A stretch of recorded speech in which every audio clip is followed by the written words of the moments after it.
サイリーサイングのポッドキャストが始まります。出発進行。こんにちは、さゆりです。今日は退屈なポッドキャストです。人生一度しかないからできるだけ楽しいことをしたい。1日24時間しかないからできるだけ効率的に何かを終わらせたい。1日24時間しかないからできるだけ楽しいことをしたい。でもそれって結構疲れます。私は疲れました。パンデミックになってから画面を見る時間が増えました。スクリーンタイムが増えました。アップルの CEO のティム・クックさんはこんなことを言いました。確かになぁと深く共感しました。私はパソコンで仕事をしているし、人と直接会う機会がありません。だから自分の時間を使うってなったらインターネットで何か楽しいものを見たり何か勉強したりします。だから結局ずっと画面を見てるんですね。だから最近は目の下がピクピクピクなんか痙攣するようになりました。本当に良くないですよね。これは良くないサインです。これは良くない症状ですね。だからできるだけ画面を見ずに生活したいと思っています。画面を見ないで生活したいと思っています。でもこれは本当に難しいです。例えば私は YouTube をしていますね。だから皆さんがコメントをくれると通知が来るようにしています。通知が来ると正直本当に嬉しいです。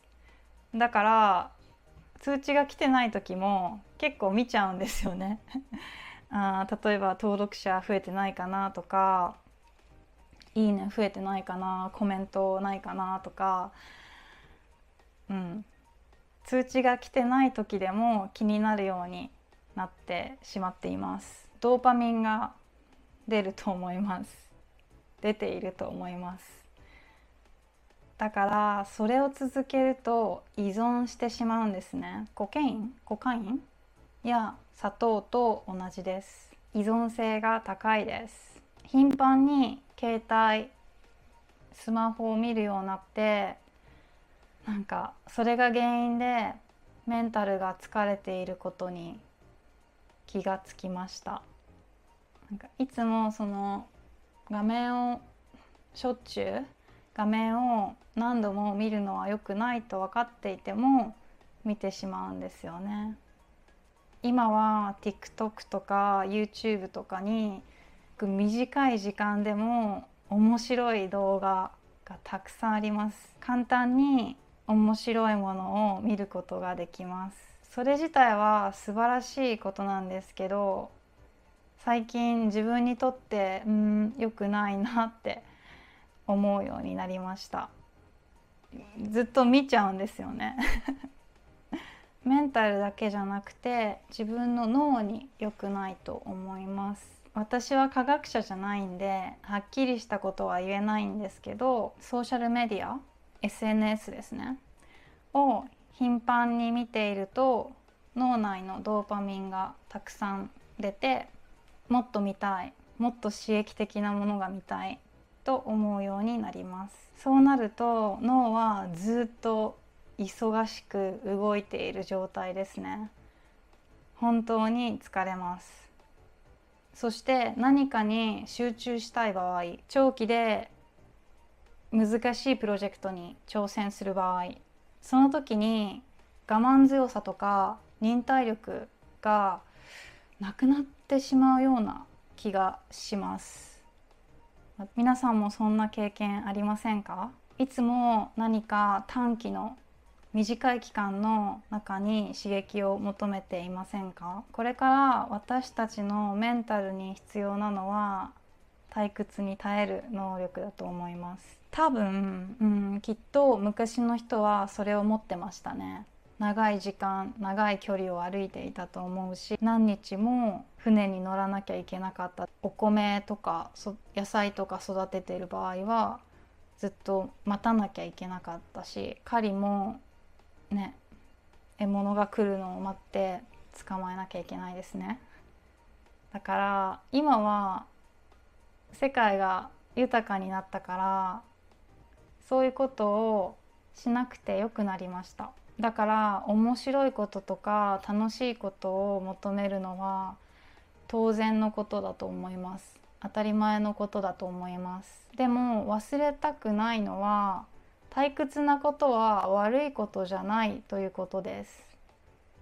退屈を感じるのは普通だし、悪くない自然なことだと認める、自然なことだと認められたらいいんじゃないかなって思います。私はよくハイキングをするんですけど、ハイキングの時ももし8時間のハイキングがあったとしましょう。最初多分楽しいですね。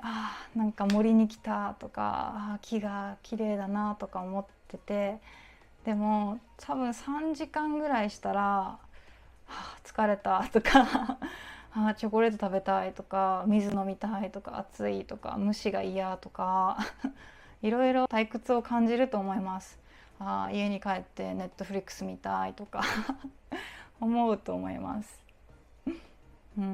早く終わらないかなとか思う時もあります。でも時々素晴らしい景色に出会ったり、動物を見たり、珍しい植物を見たりするとまた嬉しくなってまた歩き始めます。で最後までその8時間全て登ると、登ったっていう達成感を感じられて、来てよかったな、本当に幸せだと思います。だから私はそういう退屈な部分も含めてハイキングが好きです。言語学習にも同じことが言えると思います。皆さん日本語を勉強していると思うんですけど、日本語は基本的に楽しい。でもいつも楽しいことばかりじゃないし、この漢字何百回見ても覚えられないとかあると思います。でも続けていくとその漢字が分かるようになったり、日本語のアニメとかドラマが分かるようになったり、人と話せるようになったりすると、楽しいですよね。だからそういう退屈な時間も含めて楽しんでもらえればいいかなと思っています。だからこの退屈なポッドキャストもとりあえず聞いてることがすごいです、本当にはい、そう言いたいのは、退屈だと感じるのは当たり前だから、それをネガティブに捉えなくてもいいと思います。その退屈だと思う時間を他の楽しいことで埋めようとしなくてもいいと思います。時々そういう退屈な時間も必要だと思います。じゃないと疲れちゃいますね。はい。退屈な時は自分と向き合うチャンスだと思います。自分と向き合うチャンス。皆さんはどう思いますか？今回は退屈なポッドキャストを最後まで聞いてくれてありがとうございました。じゃあまたね。バイバイ。